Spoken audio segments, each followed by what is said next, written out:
Dikiranya hanya orang yang hebat, tapi ternyata dia SUPERMAN. Si Liun berjalan ke baris terakhir dan diam-diam menyalakan video di ponselnya. Dia bersiap untuk merekam kepanikan Qigui.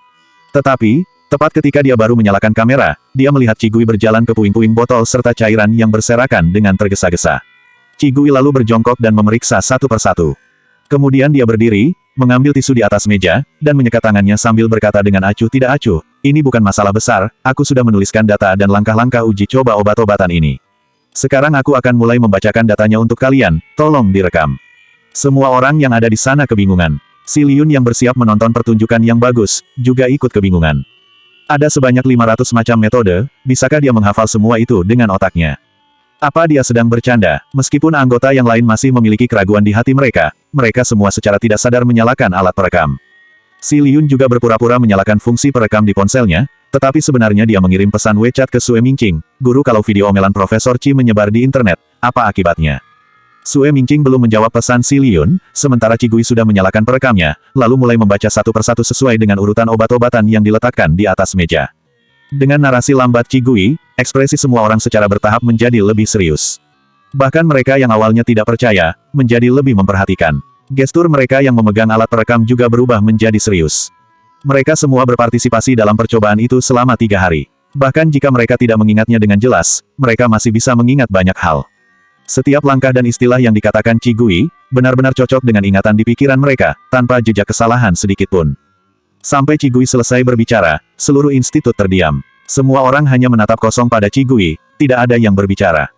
Di sisi lain, Qigui menepuk tangannya dengan acuh tidak acuh. "Oke, langkah-langkahnya sudah aku bacakan. Selanjutnya, semua orang akan bekerja lembur dan mengulangi tes sebelumnya dalam 1 hari." Melihat ekspresi Qigui yang tenang seolah-olah dia baru saja mengatakan, "Cuacanya sangat bagus hari ini," semua orang merasa sedikit gugup. Awalnya mereka mengira Akademisi Peng hanya mencari orang yang cakap, tetapi ternyata Qigui adalah seorang Superman. Dia sama sekali tidak termasuk dalam kategori manusia. Si Liun tiba-tiba mematikan rekaman video ponselnya dan menggigit bibirnya. Semakin dekat dia bekerja dengan Qigui beberapa hari terakhir ini, semakin dia bisa merasakan kesenjangan antara dirinya dan Qigui. Hatinya menjadi terasa semakin dingin. Si Liun pikir kali ini, dia bisa menggunakan kejadian ini untuk menyeret Qigui turun dari tahta. Namun si Liun tidak menyangka bahwa rekaman videonya membuktikan kekuatan Qigui lebih jauh lagi. Pada saat yang sama, ponselnya bergetar dan ternyata itu adalah pesan dari Sue Mingqing, "Apa kau punya videonya? Kirimkan padaku." Meskipun cerita di dalam institut tidak bisa diungkap begitu saja, selama aku menyebarkannya dalam lingkaran kecil, itu sudah cukup untuk membuat reputasinya anjlok. Anjlok apanya? Sialan. Si Liun tidak tahan untuk tidak mengumpat di dalam hatinya, dia mematikan ponselnya dengan gelisah. Para anggota lembaga penelitian lainnya sudah mengambil posisi sesuai apa yang dikatakan Qigui barusan. Melihat si Liun masih berdiri di tempat yang sama, seseorang berteriak padanya, "Profesor Xi, apa yang masih kau lakukan? Jangan menghambat kinerja kami semua." Dia tidak bisa mengikuti perkembangan kinerja tim akhir-akhir ini. Meskipun dia bekerja lembur setiap hari, dia terkadang suka menunda-nunda. Semua orang di lembaga penelitian memiliki kesan buruk tentang dia. Si Liun bergegas. Tapi ketika dia sampai di rak, matanya menjadi gelap. Tadi dia hanya berfokus pada video, mempermalukan diri sendiri, saat Qigui berbicara, jadi dia tidak memperhatikan apa yang dikatakan Qigui. Si Liun sangat malu, tetapi dia hanya bisa meminta bantuan orang di sebelahnya, "Maaf, bisakah kau membagikan rekaman barusan denganku? Perekam suara milikku tiba-tiba rusak." Pria itu melirik si Liun dan bergumam, "Ini benar-benar akan menyebabkan masalah bagi semua orang." Setelah itu dia meletakkan perekam di antara mereka berdua dan menekan tombol putar. Si Liun mencoba yang terbaik untuk mengendalikan emosinya dan membiarkan dirinya mendengarkan dengan seksama apa yang dikatakan Qigui. Namun dia masih tidak dapat benar-benar berkonsentrasi. Qigui tidak terus tinggal di lokasi kejadian itu dan membuat ulang langkah-langkah obat-obatan itu dengan orang lain. Setelah dia menyelesaikan masalah di sana, dia pergi ke rumah sakit tempat Lu Yu dirawat. Provokatif. Kyle dan anggota pembalap lainnya tiba. Semua orang berdiri di koridor, menatap Lu Yu yang masih terbaring koma di bangsal rumah sakit. Wajah mereka semua tidak terlalu baik. Melihat Qigui datang, Kyle memimpin untuk berdiri dan menyapanya. Semua pembalap itu dilatih oleh Qigui dan mereka semua menyambutnya saat ini. Qigui menjawab mereka satu persatu dan kemudian mengambil data pemeriksaan tubuh Lu Yu hari ini dari Liu Su. Melihat semuanya stabil, dia diam-diam menghela nafas lega. Meskipun operasi tadi malam sukses, dia tidak bisa menjamin bahwa dia bisa memulihkan Lu Yu hingga 100% dari cedera serius seperti itu. Dia akan sadar, beberapa saat lagi. Qigui menyerahkan data pemeriksaan Lu Yu kepada Liu Su dan berkata pada Kyle, "Selama dia bisa sadar, semuanya akan baik-baik saja." Kyle mengangguk dan tidak mengatakan apa-apa. Tapi salah seorang pembalap di tim, tidak bisa jika tidak memaki, Maxi sangat menjijikkan. Dia tidak bisa bersaing dengan kita dengan cara yang adil, jadi dia memainkan cara keji ini. Maxi, Cigui mengangkat alisnya. Kyle mengangguk dan menghela nafas panjang, dia adalah manajer yang telah bersaing denganku. Ketika, sebelumnya aku memimpin tim untuk latihan denganmu, dia dan Lucini sudah berusaha menjatuhkanku. Tanpa diduga, kali ini dia bahkan langsung bekerja sama dengan manajemen senior untuk memaksa Lu Yu berpartisipasi dalam kompetisi ini. Cigui menangkap satu kata kunci, tatapan matanya tiba-tiba menjadi sedikit dingin, memaksa. Mereka memaksanya. Salah satu anggota tim berkata dengan marah, karena Lu Yu tidak pernah setuju dengan manajemen tingkat tinggi untuk pergi ke tim Maxi dan menolak permintaan manajemen tingkat tinggi untuk membantu tim Maxi menjadi terkenal, semua manajemen senior mengenalnya sebagai pembalap yang tidak bisa diatur. Setelah jeda, ada orang lain yang melanjutkan, Lu Yu memiliki keterampilan yang baik, reputasi bagus, dan jumlah penggemar di dunia menempati urutan pertama. Para eksekutif tingkat tinggi itu melihat bahwa dia tidak patuh dan mereka takut dia akan diculik oleh manajer Kyle untuk bergabung dengan tim klub lain. Oleh karena itu, mereka bekerja sama dengan Maxi untuk memaksa Lu Yu berpartisipasi dalam kompetisi ini dan tujuan awal mereka adalah untuk menghancurkannya. Kyle menghela nafas dalam-dalam, aku dan Lu Yu juga tahu bahwa pertandingan ini sangat berbahaya, tapi kami memiliki kontrak dengan klub dan mereka mengancam atas pelanggaran kontrak, jadi kami hanya bisa mematuhinya. Awalnya, Lu Yu melakukan pemanasan dengan lambat, dia berencana melaju dengan pelan dan mengalah agar tetap aman.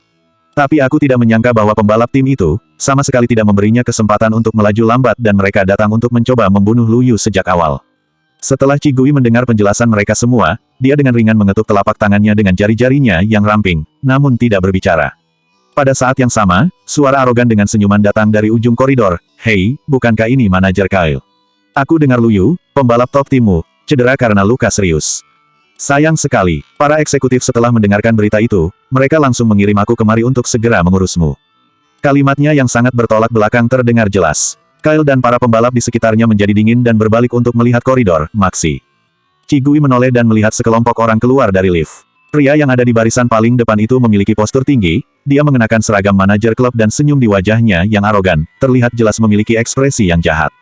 Maxi sepertinya tidak melihat wajah buruk Kyle dan yang lainnya. Dia berjalan ke bangsal dan melirik ke jendela kaca ruangan Lu Yu, cek, dia sudah berubah menjadi mumi, sayang sekali. Urusan temanku, tidak bisa dibiarkan begitu saja. Setelah selesai berbicara, dia berbalik untuk melihat Kyle sambil tersenyum, "Manajer Kyle, sekarang pembalap top di timmu hilang, kau harus memikirkan bagaimana caranya bersaing denganku." Mendengar Maxi mengatakan ini, Kyle mencibir, "Jangan terlalu percaya diri, Lu Yu belum tentu tidak bisa kembali ke dunia balap." Maxi tertawa kecil dan orang-orang di belakangnya juga tertawa. "Lu Yu masih koma di unit perawatan intensif, tentu saja tidak ada yang menganggap serius," kata-kata Kyle. Maxi tersenyum dan mengangkat bahu, nadanya penuh ejekan, "Kalau begitu aku akan menunggu Liga Dunia dalam sebulan lagi, kau dan Lu Yu akan tampil bersama dengan Agung." Setelah mengatakan itu, dia berbalik dan berjalan menuju lift. Ketika melewati Cigui yang berdiri diam di samping, Maxi berhenti dan berbalik untuk menatapnya. Menyadari bahwa Cigui adalah pelatih misterius yang melatih Lu Yu dan yang lainnya pada waktu itu, Maxi menyipitkan matanya dan berkata dengan senyum kecil, "Keterampilan mengemudinya bagus, tapi sayangnya dia buta." Cigui bingung dengan kalimat itu. Dia berdiri di dekat dinding dengan tangan disilangkan dan dia tidak mau ikut campur dalam pertikaian tim orang lain. Tapi sekarang isyarat Maxi yang tidak dapat dijelaskan datang kepadanya, Cigui mengangkat kepalanya sedikit, mata aprikotnya hitam dan cerah, namun tatapannya terasa sedingin es, "Sampai jumpa sebulan lagi." Maxi tersenyum acuh tidak acuh dan berbalik untuk pergi. Begitu dia pergi, Kyle dan pembalap lainnya tiba-tiba tampak putus asa dengan ekspresi marah dan tidak berdaya di wajah mereka. Meskipun mereka mencoba berpura-pura tidak peduli di depan Maxi, mereka harus mengakui bahwa Maxi benar. Tanpa Lu Yu, seluruh tim tampak seperti kehilangan tulang punggung dan tidak mungkin bersaing dengan tim lain di Liga Dunia. Cigui menepuk lengannya dengan ringan dan berjalan ke arah Kyle, "Masih ada waktu 1 bulan, masih belum terlambat." Kyle hanya tersenyum masam, "Terima kasih. Tapi jangan terlalu menghiburku, Lu Yu terluka sangat parah, bagaimana dia bisa pulih dalam waktu sebulan?" Cigui menjawab tegas, "Kau tidak perlu khawatir tentang ini, aku punya solusinya." Sebelumnya, ketika dia sedang memilah beberapa buku rahasia medis yang diberikan oleh Xia Yong, dia telah membaca metode perawatan cepat untuk pasien seperti Lu Yu. Meskipun dia terlalu sibuk pada saat itu dan hanya membalik beberapa halaman dengan tergesa-gesa, tetapi ingatannya sangat kuat, dia masih mengingatnya sampai sekarang. Namun dia tidak membacanya sampai selesai saat itu, jadi dia masih perlu untuk pulang dan mencarinya. Cigui memberitahu Kyle beberapa patah kata lagi, lalu berbalik dan pergi. Sekelompok pembalap melihat ke belakang Cigui yang berjalan pergi dan menatap Kyle dengan ragu-ragu. "Manajer Kyle, apakah dia benar-benar punya jalan keluarnya?" Kyle menghela nafas dalam-dalam, "Kuharap begitu." Qigui kembali ke apartemen medis. Fusi dan Qin Sheng sudah menyiapkan makanan terlebih dahulu. Hari ini, Fusi juga memiliki urusan lain, jadi dia tidak pergi menjemput Qigui. Namun setelah menghubungi Qigui, dia datang ke apartemen lebih dulu sesuai dengan instruksi Qigui. Ketika Qigui pulang, mereka segera mulai makan. Sambil makan Qigui memikirkan sesuatu, dia mengalihkan pandangannya dan bertanya pada Fusi, apa kau punya tim balap di negara M? Qin Sheng tersedak seteguk nasi di tenggorokannya dan tidak bisa menahan kepalanya untuk batuk. Dia mengangkat tangannya meminta maaf kepada Qigui, lalu menutup mulutnya, dan berlari ke jendela untuk batuk. Fusi perlahan meletakkan sumpitnya, matanya menoleh untuk melihat Qigui dan berkata, kenapa kau menanyakan itu? Bibir merah Qigui sedikit bergerak dengan suaranya yang tenang tapi terasa dingin berkata, urusan temanku tidak bisa dibiarkan seperti ini. Fusi mengangkat alisnya. Setelah bersama Qigui begitu lama, dia telah melihat senyumnya beberapa kali. Menenangkan, bahagia, menyentuh, lembut. Ini pertama kalinya dia melihat senyuman yang begitu dingin dan mematikan darinya. Tim lembut dan elegan. Fusi merasa itu suatu hal yang baru dan mau tidak mau dia memperhatikannya sebentar sebelum membuka mulutnya. Ada tim kecil yang dibentuk untuk bersenang-senang. Tidak terkenal di dunia balap, tapi masih memungkinkan untuk berpartisipasi dalam pertandingan yang diselenggarakan oleh James. Qigui mengangguk dan tidak banyak bicara lagi, tolong bantu aku bergabung dengan tim dan mendaftar pertandingan itu. Mungkin lusa, aku ada waktu untuk balapan. Untuk program kali ini, waktu yang dipilih secara khusus adalah malam hari. Di stadion besar, lampu yang menyilaukan, sorak-sorai penonton, dan deru mesin yang memekakkan telinga sudah cukup untuk meledakkan hati setiap penonton yang ada di sana. Fusi mengangguk dan tidak mengajukan pertanyaan lebih lanjut. Dia menoleh untuk melihat Qin Sheng, apa kau sudah dengar dengan jelas? Qin Sheng, yang akhirnya bisa mengeluarkan butiran nasi di tenggorokannya melirik Fusi diam-diam, dimengerti, saya akan segera mengaturnya. Pertandingan yang diselenggarakan oleh perusahaan James jauh lebih menarik daripada pertandingan lain, jadi tidak ada aturan untuk para pembalap tidak dapat bergabung setelah batas waktu pendaftaran. Aturan pertandingan ini mirip dengan pertandingan tantangan. Selama pertandingan berlangsung, semua tim dapat mendaftar untuk berpartisipasi dan selama mereka mengalahkan tim manapun di lapangan, mereka dapat menggantikan tim itu. Setelah makan malam, Qin Sheng pergi ke orang yang bertanggung jawab untuk menambahkan nama Qigui ke dalam tim dan meminta timnya untuk mendaftar ke permainan yang diadakan oleh James. Orang yang bertanggung jawab cukup terkejut, masih banyak tim yang menganggur di sini. Dan Tuan Fu membiarkan tim kecil ini bermain. Apa dia berencana akan menggunakan kembali tim ini? Qin Sheng terlalu malu untuk mengatakan bahwa itu untuk membuat pacarnya bahagia, jadi dia hanya bisa berkata dengan samar, apa yang kau katakan, cepat lakukan saja. Orang yang bertanggung jawab itu tidak berani mengatakan apa-apa lagi. Dia mengambil informasi identitas milik Qigui sebagai formalitas baginya bergabung dengan tim. 2 hari telah berlalu dengan cepat. Stadion besar itu sudah penuh dengan penonton yang datang untuk menonton pertandingan. Beberapa pembalap tim Tengwolves duduk di bangku istirahat, semua tertawa dan mengobrol dengan santai. Salah satu dari mereka tersenyum dan melihat pembalap kokoh yang duduk di bangku pertama. Sejak Jeffrey menghancurkan Luyu, klub-klub besar itu tidak pernah mengirim tim untuk berlomba. Iya, kita bisa melakukannya begitu mudah setelah semua kelihayan Jeffrey. Orang lain juga menggema sambil tersenyum, 2 hari terakhir hanya ada tim kecil yang kurang dikenal dan itu terlalu mudah untuk dihadapi. Sepertinya, tahun ini bonus kejuaraan menjadi milik kita lagi. Hahaha, ditambah bonus yang Maxi berikan kepada kita. Uang yang kita dapatkan tahun ini terlalu mudah. Semua orang tertawa dan kembali bergurau, mereka sama sekali mengabaikan pertandingan malam ini. Pria yang duduk di tempat duduk pertama dan dipanggil, Jeffrey, oleh para pembalap memiliki ekspresi mengejek di wajahnya. Aku dengar Luyu melakukan pelatihan ahli dan keterampilan mengemudinya meningkat pesat. Aku pikir ini akan jadi pertandingan sengit, tapi aku tidak menyangka akan menang dengan mudah. Setelah dia berbicara seperti itu, dia meludah dan berkata dengan jijik, aku sangat berharap pelatih ahlinya itu bisa datang dan membiarkanku mengirim mereka berdua ke surga. Sebelum kalimatnya berakhir, staf datang dan memberitahu, tim yang akan bersaing denganmu malam ini sudah dikonfirmasi, mereka dari tim lembut dan elegan, harap segera bersiap-siap. Pertandingan akan resmi dimulai dalam 1 jam. Seluruh orang di tim Tengwolves terdiam. Tim lembut dan elegan. Nama jelek macam apa itu? Jeffrey berdiri lebih dulu, berjalan keluar, dan sekilas melihat ada 2 orang di samping mereka di ruang tunggu. Di sana ada 2 orang China yang berbadan kurus, wajahnya tampan tetapi kurus yang sepertinya akan pingsan dengan 1 pukulan saja.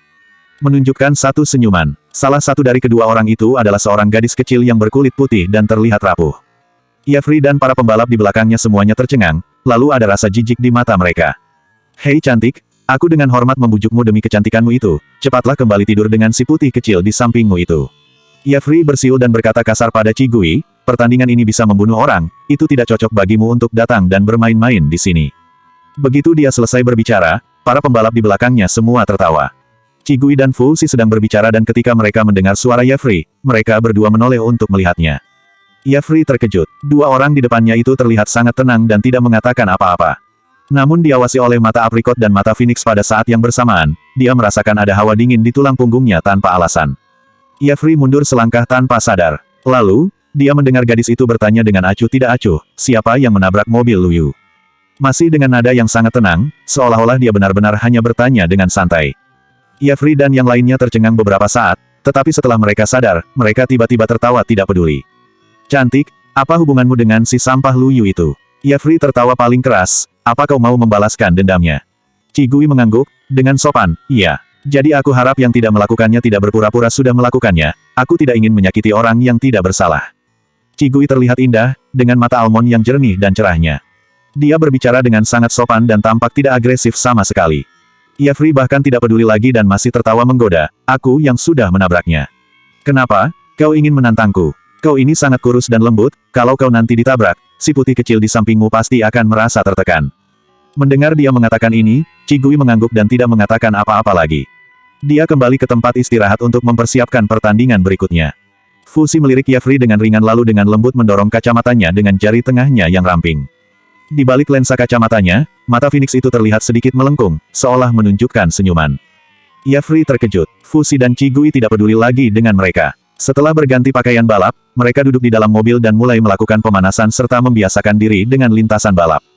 Ayo kita pergi juga. Yefri kembali ke tempat duduknya dan mengambil helmnya, karena mereka ada di sini untuk Lu Yu, ayo kita kirim mereka untuk bersama Lu Yu dengan cara yang sama. Benarkah? Pembalap lain masih tersenyum, sama sekali tidak menganggapnya serius. Kali ini ada sedikit kecantikan di wajahnya, apa kau tidak mau menggodanya? Yefri menjawab lagi, jangan bicara omong kosong. Kedua orang ini agak menyeramkan. Ayo kita lakukan secepatnya mereka belum terbiasa dengan lintasan, agar tidak menimbulkan masalah nantinya. Yefri keluar duluan. Qigui dan Fu Xi sudah menyelesaikan satu putaran setelah staf tim balap Teng Wolfes mengatur mobil Yefri. Baru satu putaran, metode itu masih bisa digunakan. Yefri memanggil seorang pembalap di belakangnya, ikut aku. Pembalap itu mengangguk dan masuk ke dalam mobil. Ketika Qigui dan Fu Xi melaju untuk putaran kedua, Yefri bergegas ke arena tepat waktu dan kebetulan mengikuti mobil Qigui. Dia mengisolasi mobil Qigui dan mobil Fu Xi. Qigui melirik ke kaca spion, wajahnya yang cantik dan lembut tanpa ekspresi. Dia masih terus melaju dengan kecepatan awal. Yefri dengan hati-hati mengikuti Qigui untuk satu putaran dan mengenal setiap kebiasaan menikungnya. Di tikungan berikutnya, Yefri menatap dengan kejam ke bagian belakang mobil balap Qigui. Tepat saat Qigui berbelok di tikungan, dia mempercepat lajunya dan bergegas sambil berkata, matilah seperti sampah itu. Selanjutnya 431 jangan mengganggu.